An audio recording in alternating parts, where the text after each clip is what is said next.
father returning home. Okay, now returning. What does it mean, returning? Can anyone tell me? Returning means coming back.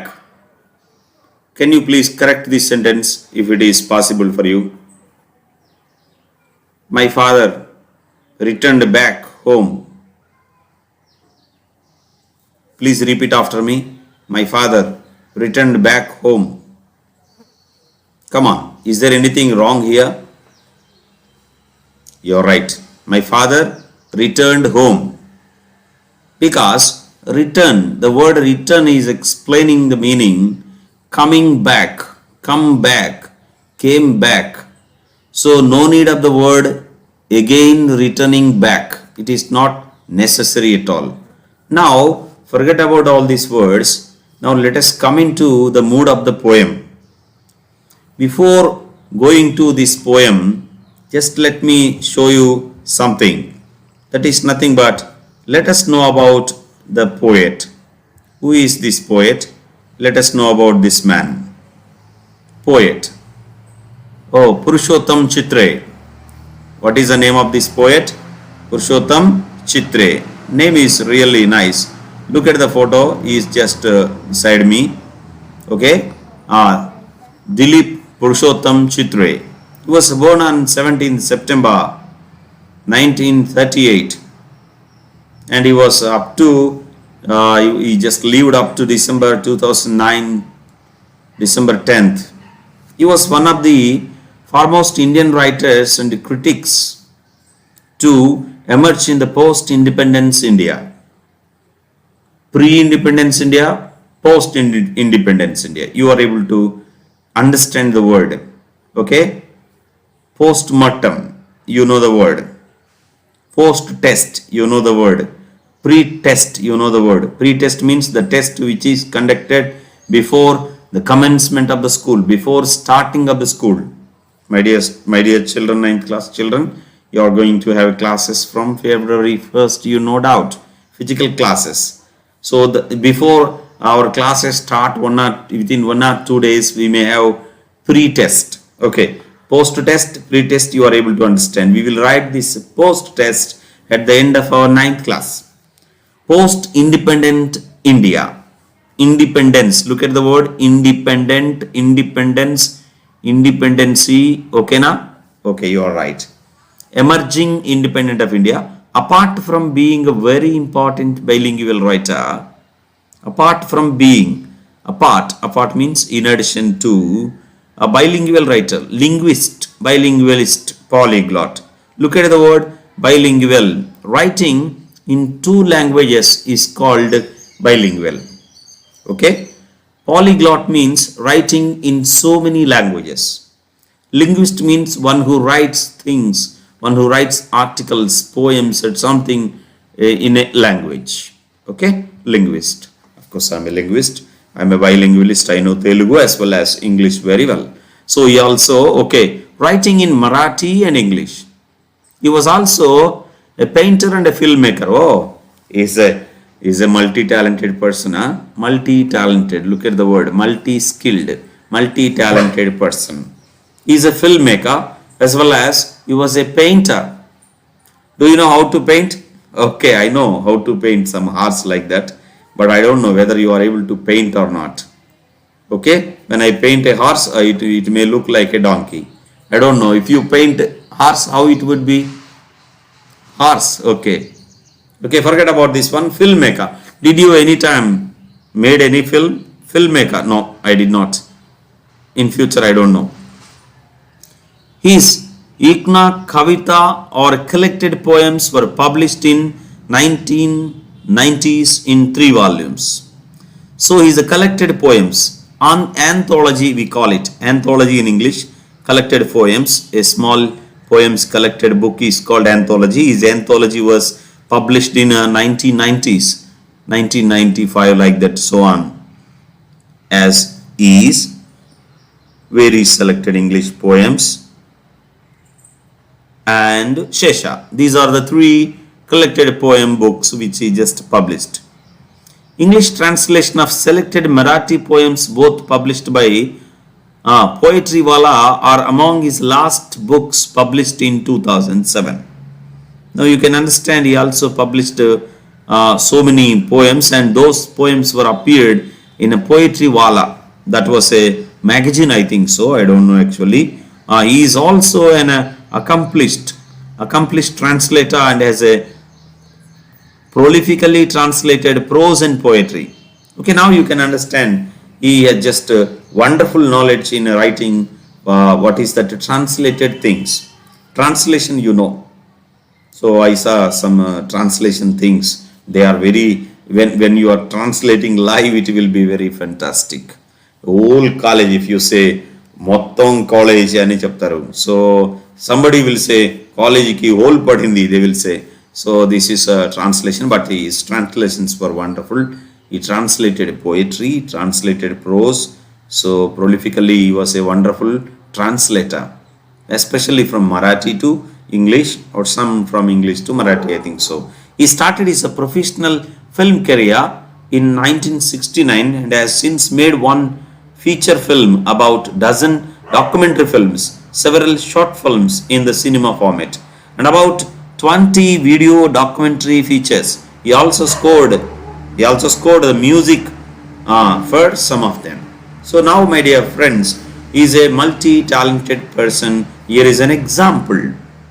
So what did he do? He started his career in filmmaking in the film industry. About dozen documentary films he made, and also several means number of, several means so many short films in cinema format, and about 20 video documentary features also he made. So he is a wonderful person, we can. So this is called Dilip Purushottam Chitre. Now let us find the hard words in the poem. What are those hard words? Glossary we will see. Look at these words which are from our textbook itself. Directly I am just posting you the textbook. Look at this one. Commuters, passengers, soggy, this is an adjective. Wet and soft, stale, no longer fresh. Opposite word of stale is, yes, fresh. The opposite word of fresh is stale. Contemplate, think seriously, think deeply. Okay, now estrangement, separation, segregation. So some meanings will be there. We will find those meanings while we were talking in the lesson. Even isolation we will get for this one meaning. Parting, isolation, diverge, divide, like that. Sullen means bad tempered. Sullen means bad tempered or distressed, something like that. Static, the noise that comes from the radio, especially the signals are weak, some disturbing sound. Nomads is no doubt a noun that is about a tribe. This is a word which represents a tribe, place to place, a tribe. Subcontinent, here subcontinent, India has a subcontinental features. It is none other than subcontinent, India. Okay, now let's go and see the poem from the beginning, shall we? Okay, before going to the poem, just look at this picture. Here is a railway station. What is there? Railway station. Something is happening in the railway station. So don't focus on all the things. There is sitting the old woman, and there is a porter is carrying something. Passengers are going. Don't focus on all these things. Just focus on the old man with a bald head. He was with a, what is that? A coat as well as a bag, and his spectacles are there. He is just getting down the train. He is getting down the train. And he is going. Where is he going? On seeing the title, look at the title, Father returning home. You're right. Father is coming to his house. Father is coming back to his house. Look at the difference. Father is coming to his house is entirely different. Father is coming back, that is the original meaning we get here. Father is coming back. In the sense, he went in the morning to somewhere. Generally, where does they go? Where does the old man go? Maybe he's not such a old, I think so. He went for a work and he is returning. He went for a business, he is returning. He went to hospital and he is returning. Maybe something you can expect. Now tell me, Where did he go in the morning? Okay, that is up to you. You may expect according to you. Now, let us come into our poem. My father travels on the late evening train, standing among silent commuters in the yellow light suburbs, slid past his unseeing eyes. His shirt and pants are soggy, and his black raincoat stained with mud, and his bag stuffed with books. He is falling apart. His eyes dimmed by age fade homeward through the humid monsoon night. Now I can see him getting off the train. Now I can see him getting off the train. What I can see here? Who is I here? Is no doubt I is the poet. Here the poet is talking. To whom is he talking to? Whom is he talking to? I don't know, maybe to the readers, maybe to the listeners, maybe to the 9th class students, maybe to you. He's talking to you. He's talking directly to you. He's telling about his father. My father. Okay, now tell me, what is your father? Hey, don't say your father name. I am asking, what is your father? My father is a farmer. What about your father? Okay, you are right. Good. Somebody are telling my father is a farmer. My father is a businessman. My father is a tailor. Very good. Okay, no problem. Here, my father. What is your father means? What is answer? My father is a farmer. What is your father name? Then you can say your father name. My father travels on the late evening train. Why does he travel in the late evening train? Because the train is late. Yes? No. He has been working in the field, or he has been working in the office, or he has been working in the factory, and is returning. That's why it was late. Standing among the silent commuters. Look at the word commuters in the textbook. Just below the page. Yes, you are right. Commuters means, come on. Commuters means passengers. Standing among the silent passengers. Why here is among? Okay, if you use the between means between two. Among means so many. You are standing. Generally, old man has to sit in the train, no? But why this man is standing? Because that's a local train and the passengers are so many during the, what is that? During the high hours, peak hours, important hours, like office going hours, returning hours. So that's why this man is standing in the train and did not get the seat. Standing among silent commuters in the yellow light suburbs, slid past his unseeing eyes. His shirt and pants are soggy. Oh, now you can see soggy. Soggy means there is a meaning just below. In the textbook, you may just open your textbook and see soggy. There is a meaning. Soggy means wet and soft. Is a shirt and pants were, how are they? Wet. I don't understand. Pant or pants? Scissor or scissors? Nobody will say scissor. Everybody has to say scissors because this is one scissor and this is another scissor. Yes or no? Scissors. Pants. One pant, two pants. Yes or no? Pants for one leg and another leg. That's why we call pants. We don't say shirts. His shirt and pants are soggy and his a black raincoat. How is the coat? But here in the picture it seems very white, huh? I too thought it was a white coat, raincoat, but it was black. Is a black raincoat stained with mud. There were marks, mud marks, M-U-D, mud means, oh, so you are right, soil marks, burada, something like that. Is a bag stuffed with books. His bag was full of books. Now you can understand, he is a vivid reader. He loves reading books. Or is a writer? I don't know. He is falling apart. He was falling or something like that. He was just missing. But anyway, his eyes dimmed by age,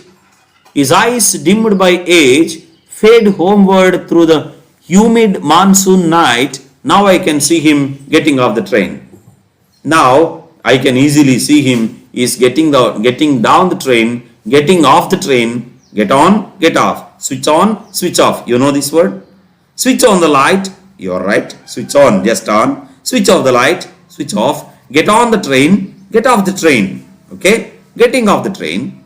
How was the day? It was not the day. Yeah? Okay. How was the night? The night was a monsoon night. And how was the night? That night was humid. Not humid, that one. Humid. Humid means humidity. Humidity means sultry. Sultry means ukkapotaga unnatuvanti ratri. Do you understand? His eyes dimmed by age. His eyes were dim. His eyes were not with a clear sight, with a clear eyesight, with a clear vision. And there you can see his face was fading. Fading, do you know? Do you understand the meaning of the word fade? Okay. So fade means masipovadam, something like that. Okay? Okay. Now you can understand how the man is described, and the railway station is described in the first stanza of the poem. Shall we read once again this poem? My father travels on the late evening train, standing among silent commuters in the yellow light. Suburbs slid past his unseeing eyes, his shirt and pants are soggy, and his black raincoat stained with mud, and his bag stuffed with books is falling apart. His eyes dimmed by age fade homeward through humid monsoon night. Now I can see him getting off the train. Okay, my dear students, shall we go and see the next stanza? Okay, let us see. Like a word dropped from a long sentence, like a word dropped from a sentence, he hurries across the length of the grey platform, crosses the railway lane, enters the lane. Look at the word. His chappals are sticky with mud, but he hurries onward. Now he is walking. Where is he walking? He is walking. Where? Yes, you are right. He is walking to his house. Like a word dropped from a long sentence. I write a big sentence, such a long sentence, just remove a word and throw it away. So like that, he was dropped from a sentence. It is a linguistic way of expression, that's it. He hurries. Hurries means walks very fast across the length of the grey platform. The platform was such a long, and he was just going across. Across you can understand, not along. Long means there is a platform and he is walking like that. And you see this is a platform and he is walking like that. This is called walking across. Do you understand, my dear children? Look at my picture. Look at my face. Look at my hands. There you can easily understand what is along, what is across, what is over. Okay? This is called along, walking along the corridor, walking along the platform, across the platform. There you can understand. How was the platform? The platform was in a grey color. It was such a lengthy platform, but it is not the matter about the length, because he is not walking along the corridor, along the platform. He is just crosses the railway line. Oh, he just also crosses the railway track. We can call it a line here. Crosses means just goes away. Enters the lane. L-A-N-E, lane. Lane means is away. Is towards his home. Way, lane. His chappals, you can understand, is not wearing shoes. He's just wearing chappals. Nobody say chappals. Shoes, nobody say shoe. Okay, chappals, because they are pair. His chappals are sticky. Sticky means gummish. Sticky means stitch. What you can say? Gummish. Okay, glue with glue. That glue was made of mud. Mud, you know, burda matti we call it. But he hurries onward. He just walks onward. He doesn't want to stop. He doesn't want to clean his chappals. He doesn't want to remove that mud of his chappals. But he wants to hurry, fast, walk fast to his house. You see, he's an old man. I think I can understand. He's working. What is the reason of working? Doesn't he have children? Doesn't he have grandchildren? Aren't they caring this old man? Why aren't they caring this old man? Did not he earn much to their people? Let us see what could be the reason in the next stanza. Look at his house. Before going to this paragraph, look at his house, his bed, his radio shed, set, all these things.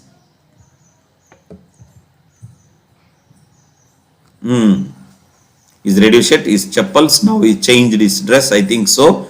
Now he is just laying on the bed, maybe sleeping. Home again, I see him drinking weak tea. I don't understand why is he drinking weak tea.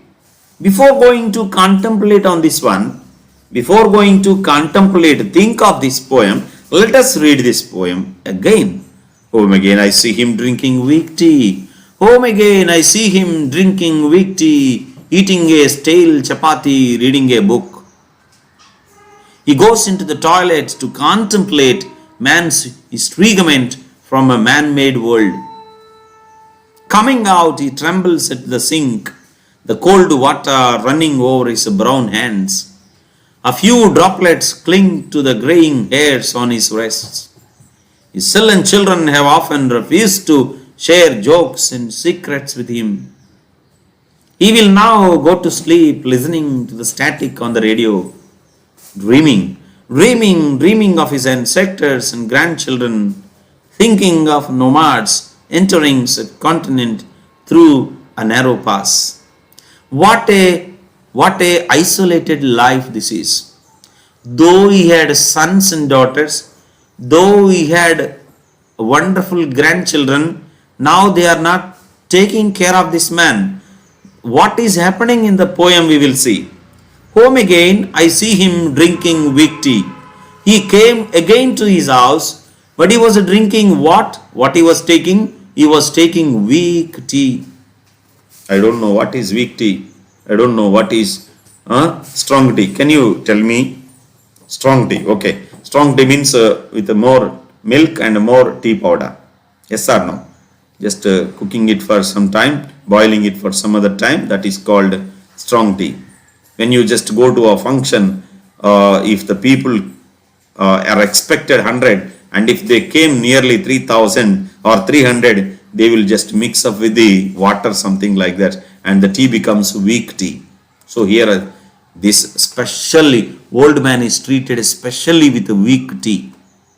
Eating a stale chapati. What a wretched life. What a worst life it is. He is eating stale chapati. The chapati is not fresh.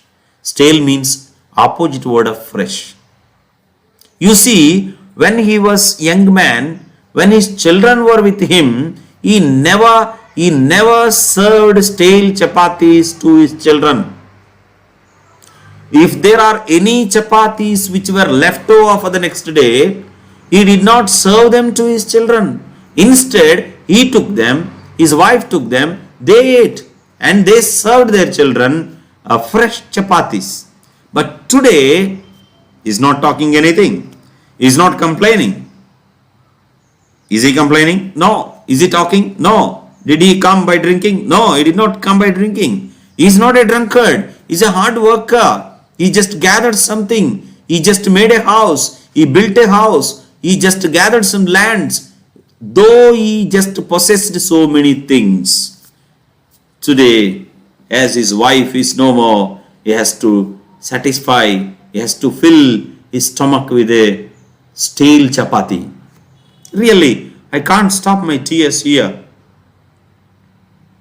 Eating a stale chapati and reading a book is a hobby. What was his hobby? Reading the books. Reading a book. What a wonderful hobby. He just searched a friend in his book. He was single, even not single now, because he is reading and he is entertaining himself, he is enjoying himself. He goes into the toilet to contemplate. Generally, why does the people go to bathroom? You know, toilet, you know. But this man is going into toilet, bathroom to contemplate, to think over, to think deeply, to shed some tears, to wipe up his face, to clean his eyes and just think, what did I do? Is there anything wrong from my side? How did I grow my children? Why all these people are looking like this? Why are they not caring me? Maybe. Or is this going to happen even to my children? How were nomads? How were those people? So all these things he was thinking. Or he may be thinking something about the book he was reading. Nobody knows. Do you know? Do I know? Maybe Dilip Chitre he knows, because he wrote the poem. Man's estrangement, man's estrangement. Look at the pronunciation of the word. So estrangement is no doubt man's estrangement from man-made world. No longer is ready to live. He wanted to isolate himself.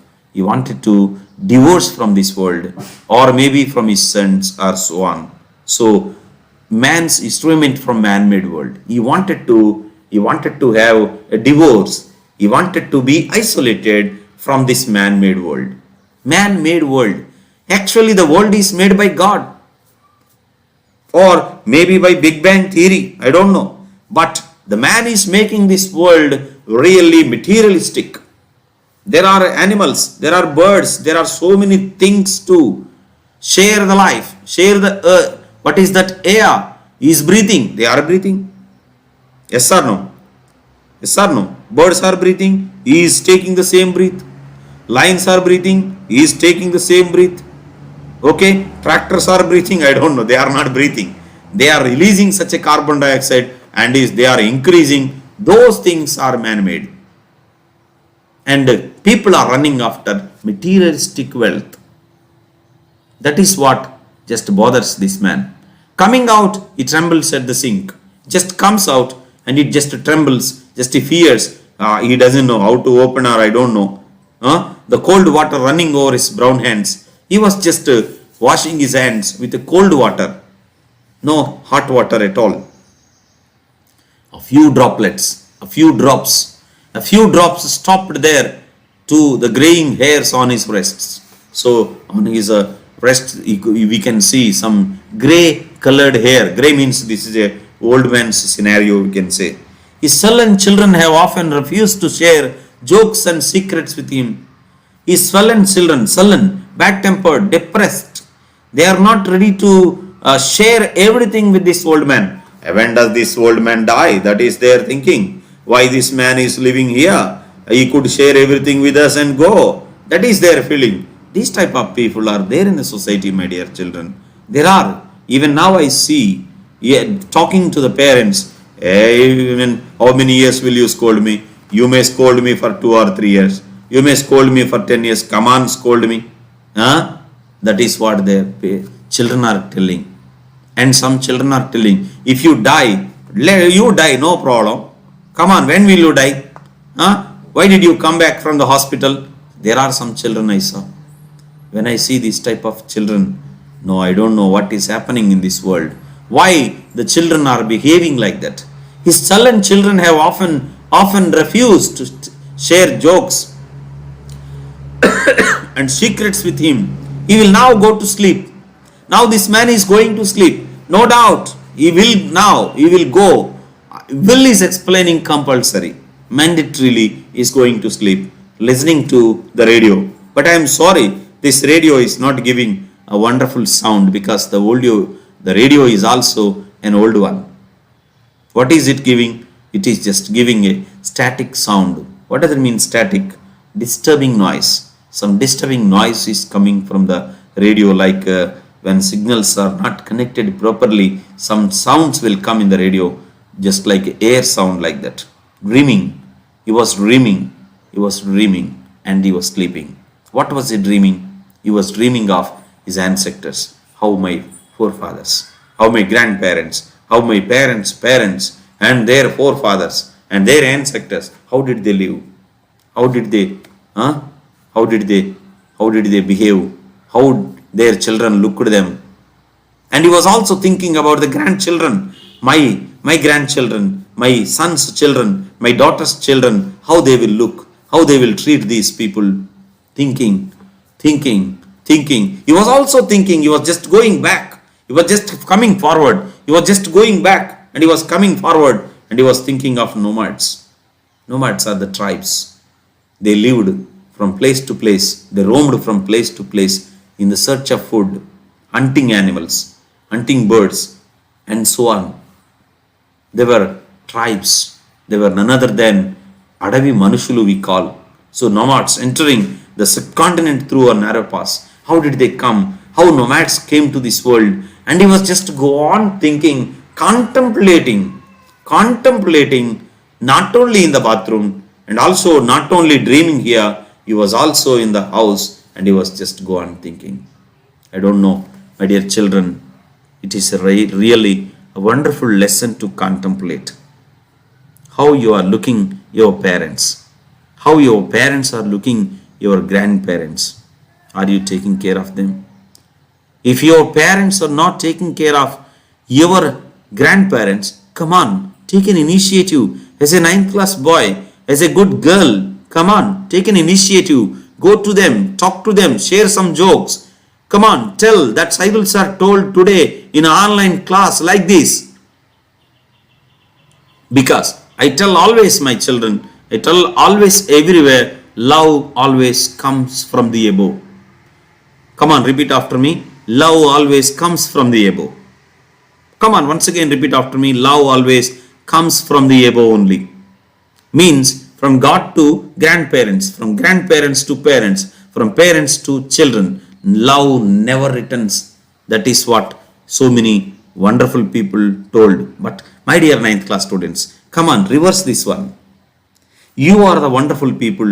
You can change this. You love your parents, you love your grandparents, and love your God, love your teachers. Come on, show some what is that sympathy towards your grandparents. Go to them, not giving food, not giving money, not giving what is that alcohol. All these are not the matter. Go to them, talk to them, share your jokes, share your feelings, share your thoughts with them. No doubt they are a good listeners. Don't say, sir, ma tatayku chevulu pani cheyadam ledu. Don't say like that. It is not true. If you share with them your feelings, they also start sharing their wonderful experiences. They will tell you wonderful stories. There are some people, there are some 9th class students among you. They are good listeners. They listen to their grandparents' stories. Do you love this lesson, my dear students? Yes or no? Okay. Now we will go to some questions in the next session. Thank you. Bye. See you. Let us meet in the next session.